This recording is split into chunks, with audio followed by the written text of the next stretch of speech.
LPG gas consumer singna chakthong gas asi matau karamna sijinagadage amadi khudong thigadabadagi matau karamna cheksin thorang sing lokhatkadage haibagi matangda Imphal East District ki manung chanba Keibi Lousangkhong mayai lekai community hall da ngarang awareness cum training program ama pangthokre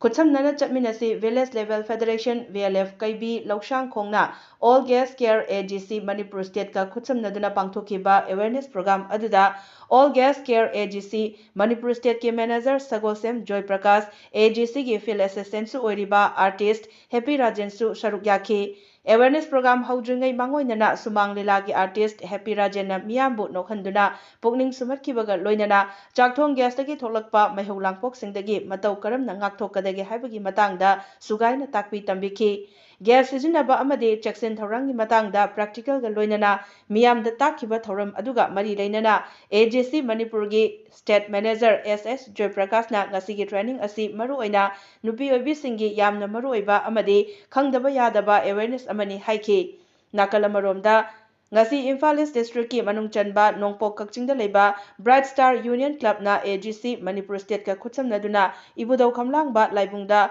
awareness cum training program pangthokre hairi Sijarbai mai beli sei salisnau sing gas po khairaga duda mi sire gas po khairaga duda yum mai chae aikoina khabar da TV da radio da mayam pau tabra ta dabra tai ta de mafam kya da gas po khairaga mi sikiba mafam kya da gas po khairaga yum mai cha khibado madu